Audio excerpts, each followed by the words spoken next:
관심 가는 경제 이슈를 싹 해부해드립니다. 해부왕, 한국경제신문 나수지 기자가 정리합니다. 안녕하세요. 네, 안녕하세요. 우리 오늘은 어떤 걸 다 해체해볼까요? 네, 대체거래소 이야기 오늘 한번 해보려고 하는데요. 궁금했어요. 대체거래소는 대체 무엇인지. 이거는 한국거래소랑 다른 거죠? 네, 그렇습니다. 그러니까 대체거래소라고 하면 이 기존 정규거래소, 그러니까 한국거래소가 우리나라는 정규거래소죠. 이거 말고 이제 주식을 거래할 수 있는 거래소가 대체거래소인데요. 근데 생각해보면 주식의 거래라는 건 어차피 주식 팔려는 사람이 있고 살려는 사람이 있고 그럼 그 둘의 가격이 맞는 사람 빠르게 문제없이 연결시켜주면 되는 거잖아요. 그래서 이 연결시켜주는 역할을 굳이 한 곳에서만 하지 말고 이 기존의 한국거래소랑 같이 새로운 대체거래소가 같이 하자라는 거고요. 그러면 기존 거래소랑은 어떤 차이가 있냐? 일단 대체거래소는 한국거래소의 여러 가지 기능 중에서 이 주식 거래를 체결시켜주는 역할만 담당을 합니다. 그러니까 한국거래소가 사실 생각해보면 여러 가지 역할을 하죠. 기업이 주식시장에 상장해도 괜찮은 기업인가? 사업에 실체도 있고 좀 우량한 기업인지 살펴가지고 이거 상장시킬지 말지 결정하기도 하고 또 기업이 상장한 다음에 투자자들한테 각종 사업 관련한 내용들을 잘 알릴 수 있도록 공시하는 통로 역할을 하기도 하고 또 좀 이상하다 싶으면 공시 제대로 안 하거나 하면 거래 막거나 상장 폐지 시킨다든지 그렇죠. 네, 다양한 역할들을 하는데 대체거래소는 이 지금 말씀드린 거는 안 하고 딱 주식에 대한 매매 체결 이것만 담당을 하게 됩니다. 근데 제가 얼핏 듣기로는 경쟁자가 생기고 나니까 수수료가 좀 떨어졌다고 하던데. 맞습니다. 그럼 두 개, 세 개 있으면 좋다는 거 옛날에도 알았지 않겠어요? 근데 그동안은 왜 대체거래소가 없었던 거예요? 사실 이 금융 선진국 같은 경우를 보면 자생적으로 거래소가 생기다 보니까 지역마다 정규 거래소도 많고 그러니까 자발적으로 이제 매매만 담당하는 대체 거래소도 많아지고 이랬던 거죠. 미국 같은 경우는 대표적으로 정규 거래소만 해도 24개가 있고요. 지역마다. 그리고 대체 거래소도 30개 이상이 있습니다. 근데 우리나라는 그 주식시장이 형성된 과정을 살펴보면 전후에 정부 주도로 주식시장이 생길 수밖에 없는 환경이었고 그러다 보니까 한국거래소 한 곳이 70년 가까이 주식거래 시장을 독점을 해왔고요. 근데 말씀하신 대로 소비자 입장에서는 여러 군데가 있어서 좀 선택을 하고 경쟁을 하는 게 유리합니다. 네. 그래서 이런 문제의식이 예전부터 있기는 했는데 우리나라는 역사적인 배경이 이렇다 보니까 법적으로 거래소는 한 곳만 할 수 있다 이렇게 되어 있었거든요.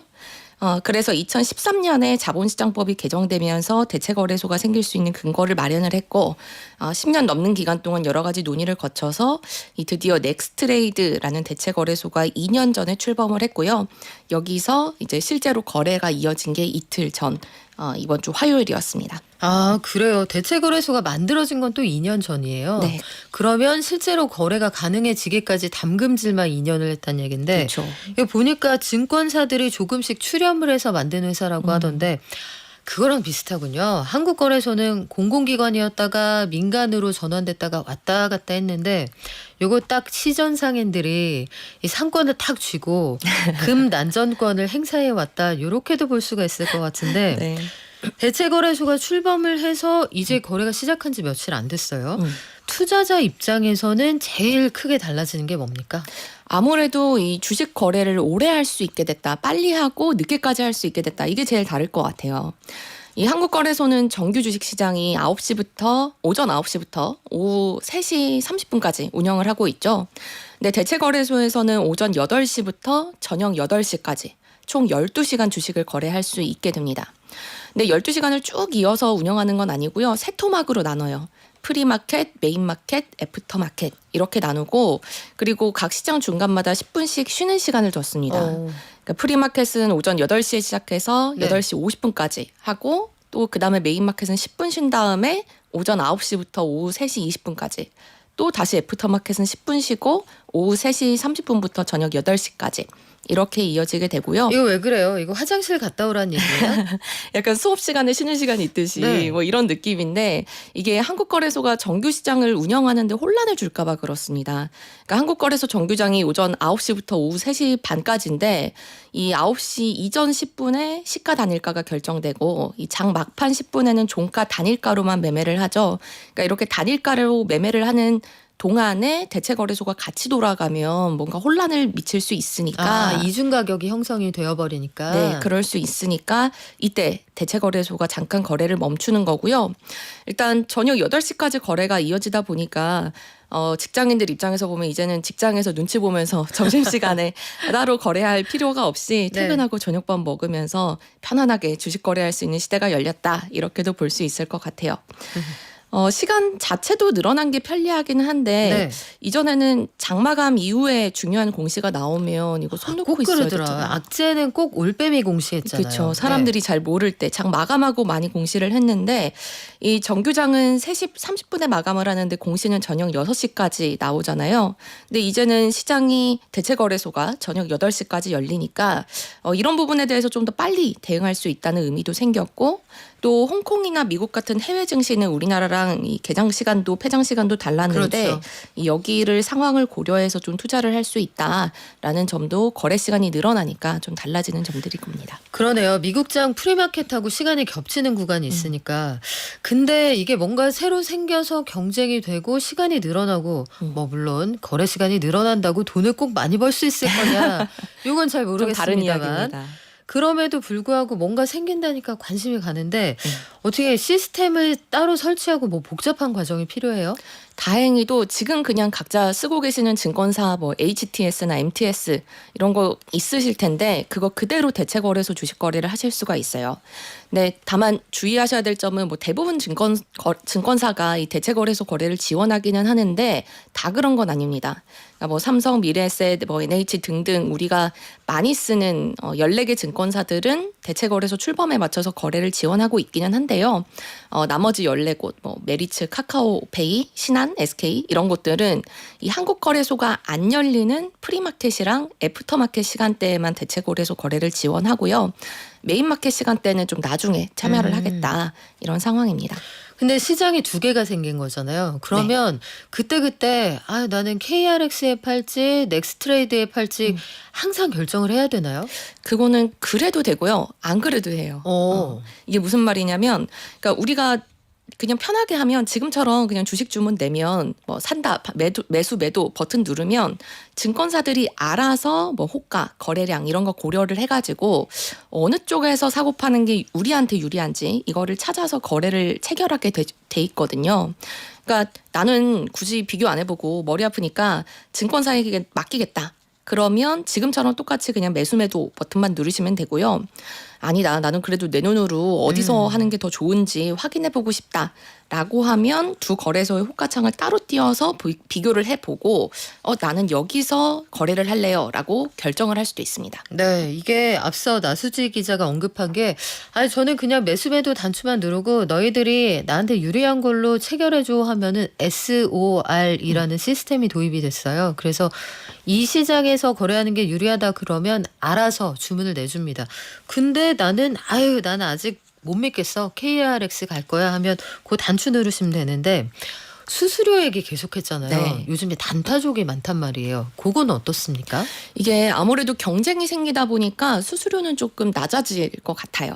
근데 이 증권사가 그러니까 우리가 주식을 사고 팔 때 직접 내는 수수료 말고 이 증권사가 주식을 중개할 때 거래소에 내는 수수료가 있는데 이게 대체 거래소는 한국 거래소보다 한 30% 정도 평균적으로 낮거든요. 근데 증권사들 입장에서 보면 그러니까 주식을 중개해주는 원가가 낮아지는 거고 근데 우리 입장에서 보면 뭐 고추장 가격 떨어졌다고 당장 떡볶이 가격이 내리는 건 아니잖아요. 그렇더라고요. 그래서 투자자 입장에서 뭐 당장 내가 대체 거래소에서 거래하면 수수료가 더 싸고 뭐 정규 거래소에서 하면은 비싸고 이런 건 아닌데 다만 원가가 좀 떨어졌으니까 증권사들도 경쟁이 치열한데 고객들을 좀 모으려면 수수료를 낮추는 게 제일 유리하겠죠. 그러다 보니까 원가가 떨어지니까 증권사들이 수수료를 낮출 수 있는 가능성이 높아진 건 맞아요. 여력도 있고. 그래서 실제로 여러 증권사에서 대체거래소 출범을 계기로 주식거래 수수료를 많이 낮추고 있고요. 뭐 증권사마다 이건 조금 다르긴 한데 어떤 증권사들은 만약에 고객이 내가 대체거래소를 통해서 거래를 했다. 이러면 정규거래소보다는 수수료를 조금 더 깎아주기도 합니다. 그렇군요. 그리고 지금 당분간은 모객 때문에 지금 4월 말까지는 수수료 안 받는다고 했죠? 맞습니다. 그리고 KRX는 지금 매도 그 전체 거래 금액의 0.0023%를 물리는데 이쪽은 최대 40%까지 저렴합니다. 아니 근데 대체거래소에서 나 삼성전자 살래해서 들어가 보니까 없어요. 네. 이쪽에는 종목이 아직까지 몇 개 안 되는 것 같은데요. 네, 아직은 초기다 보니까 이 다음 주까지는 10개 종목만 거래가 되게 돼 있습니다. 이 코스피에서 5개, 코스닥에서도 5개인데요. 코스피 종목은 롯데쇼핑, 제일기획, 코오롱인더, LG유플러스, S오일 이렇게 거래가 가능하고요. 코스닥에서는 골프존, 동국제약, SFA, YG엔터테인먼트, 컴투스 이렇게 또 5종목만 거래를 할 수 있습니다. 물론 요 거래할 수 있는 종목은 차츰 늘어날 텐데요. 3주차인 17일부터는 110개 종목 거래할 수 있고요. 이 4주차인 24일부터는 350개 종목 거래할 수 있는데 말씀하신 삼성전자 이때 네. 열립니다. 삼성전자와 아. SK하이닉스 이달 24일부터 거래하실 수 있고요. 대체거래소에서. 대체거래소에서는 이제 다음 달 초가 되면 한 800개까지 거래 대상 종목을 늘리겠다라고 목표를 하고 있는데 뭐 주요 주가 지수 코스피 200이라든지 코스닥 150에 포함이 되어 있는지 사람들이 많이 거래하는지 등등을 따져서 800개 종목을 선정할 예정이고요. 연말에는 상장지수 펀드 ETF 이런 것들도 거래할 수 있도록 하는 게 목표라고 합니다. 근데 처음부터 모든 종목 다 거래할 수 있으면 좀 헷갈리지 않고 편할 것 같은데 거래할 수 있는 종목에 제한을 두는 건 왜 그래요? 맞아요. 사실은 그러면 편할 것 같은데 지금 초기에는 약간 안전성 문제도 있고 안정성 문제도 있고 또 대체거래소도 고민이 있는 부분이 이 법적으로 대체거래소가 시장 전체 거래량의 15% 그리고 종목별로는 30%까지만 거래를 담당할 수 있다고 법으로 정해져 있어요. 그러니까 만약에 오늘 장이 끝났는데 국내 증시 일평균 거래량을 기준으로 대체거래소가 15% 한도를 넘었다. 그러면 다음 날 대체거래소 거래가 제한이 될 수도 있습니다. 이게 법적으로 정해져 있기 때문에 물론 뭐 이런 일이 안 생기게 대체거래소가 잘 대비도 하고 하겠지만 일단은 법적으로는 그렇게 정해져 있습니다. 그래요. 그리고 종목 수나 뭐 시간 말고 정규 거래소 KRX하고 또 다른 차이는 없을까요? 사실 투자자 입장에서는 이런 제도라던가 이런 부분들은 거의 비슷해요. 뭐 예를 들어서 이 우리나라 정규장에서도 하루에 위로 30%, 아래로 30% 이렇게까지만 주가가 움직일 수 있잖아요. 이것도 대체거래소에서도 동일하게 적용이 되고요. 또 한국거래소에서 지금 만약에 뭐 주식이 갑자기 문제가 생긴다든지 뭐 갑자기 주가가 막 튄다든지 아니면 시장 전체의 변동성이 갑자기 커지면 뭐 거래를 정지시킨다든지 서킷 브레이커, 사이드카 뭐 이런 것들 갑자기 발동시키기도 하잖아요. 이거 한국거래소에서 발동이 되면 대체거래소에서도 똑같이 적용이 되게 돼 있습니다. 그리고 공매도 관련한 규정 네. 이런 것들도 똑같아요. 일단 대체거래소에서 공매도는 이 한국거래소랑 같이 장이 열리는 정규장에서만 공매도 가능하고요. 지금은 프리마켓과 애프터마켓에서는 공매도가 금지됩니다. 혹시 모를 이 시세 조종 가능성 이런 것들 때문에 금지를 해 놓는 거고요. 뭐 한국거래소에서 공매도 주문량 표시하거나 아니면 공매도 과열 종목으로 지정하거나 이런 제도들도 정규 거래소랑 똑같은 적용을 받습니다. 근데 여기까지는 사실은 다 부차적인 그런 이슈들이고 제일 중요한 건 얼마에 사서 얼마에 팔 거냐 이게 제일 그쵸. 중요하잖아요. 호가 관련해서도 시스템에 좀 변화가 있다고요? 맞아요. 기존보다 조금 호가를 낼 때 선택의 폭이 더 다양해졌어요. 그러니까 우리가 호가라는 거는 내가 주식 얼마에 사고 얼마에 팔겠다 이렇게 값을 불러놓는 게 호가인데 이거를 잘 제시해야 조금이라도 더 비싸게 팔고 조금이라도 더 싸게 살 수 있어서 이걸 어떻게 부르느냐도 상당히 중요한데요. 뭐 지금은 예를 들어 나는 그냥 가격 상관없이 시장가에 일단 팔겠어. 아니면 뭐 제일 먼저 체결될 수 있는 호가에 팔겠어.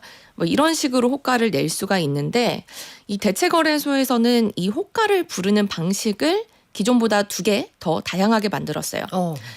중간가 호가 그리고 스톱 지정가 호가 이렇게 2가지 더 이름이 추가를 어려운데요. 했습니다. 중간가 호가라는 건 뭐 두 개 사이의 중간이라는 뜻인 것 같은데 네. 무엇과 무엇 사이의 중간입니까? 네, 맞아요. 중간가 호가는 이 파는 사람의 호가 중에서 가장 싼 거, 그러니까 가장 잘 팔릴 것 같은 가격이죠.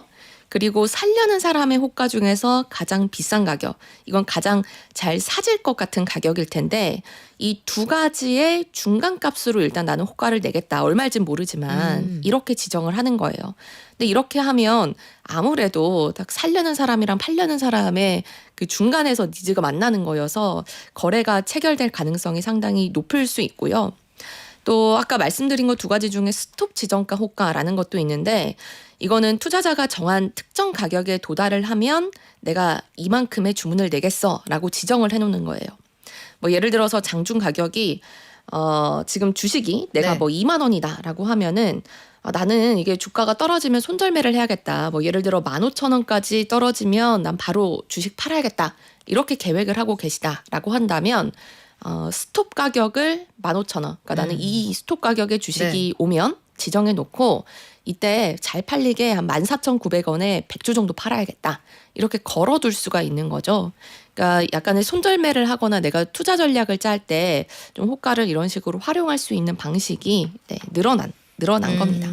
그러니까 호가 시스템이 변하는 것에서 보면 지금 말씀하신 스톱 지정가는 기존에 우리가 거래해서 걸어뒀던 거랑 비슷하네요. 그렇죠. 기존에도 우리가 얼마에 몇 개 사줘 혹은 팔아줘 이거 걸어놓을 수 있잖아요. 근데 말씀하신 것처럼 중간가 호가는 가격 지정을 내가 안 해놓고 그렇죠. 중간가 호가 단추 눌러두시면 여기에서 알아서 주문을 내주는 건데 이런 차이로 사실은 기관들은 기존에도 중간가 호가 시스템을 이용을 했잖아요. 그러니까 그쵸. 소비자들은 이런 시스템 이용하지 못하다가 좀 정교하게 전략 짤 수 있는 그런 상황이 됐습니다. 근데 투자자 입장에서는 일단 선택의 폭이 좀 넓어지고 시장 간의 수수료 경쟁 같은 것들을 좀 즐길 수도 있는데 네. 증시라는 자본시장 입장에서는 어떤 게 좋아져요? 이 아무래도 거래 시간이 늘어나니까 거래량 그리고 거래 대금이 늘어날 수 있겠다 이런 기대가 있어요. 그러니까 아직은 대체거래소가 출범한 지 며칠 안 돼서 거래 대금이 그렇게 많지는 않습니다. 하루에 어제 같은 경우에는 한 500억 정도? 그래서 아직은 거래 대금이 그렇게 많지는 않은데 그래도 이게 자리를 잡고 점점 성장을 하면 주식 거래 대금이 더 늘어나는 효과를 기대할 수 있을 거고 거래 대금이 늘어난다는 거는 그만큼 주식시장에 관심 갖는 사람도 늘고 시장이 활성화된다는 의미니까 주식시장에 좀 긍정적일 수가 있고요. 혹시 그럴 가능성은 없어요? 어차피 사람들이 가지고 있는 실탄의 총량은 정해져 있는데 10개가 양쪽으로 6대4, 8대2, 뭐 5대5 이렇게 나눠질 수만 있는 그런 가능성은 없을까요? 맞아요. 그런 부분들도 좀 그러니까 예상이 되고 있기는 합니다. 그러니까 이게 사람들이 아직 우리가 대체거래소를 안 해봤으니까 네.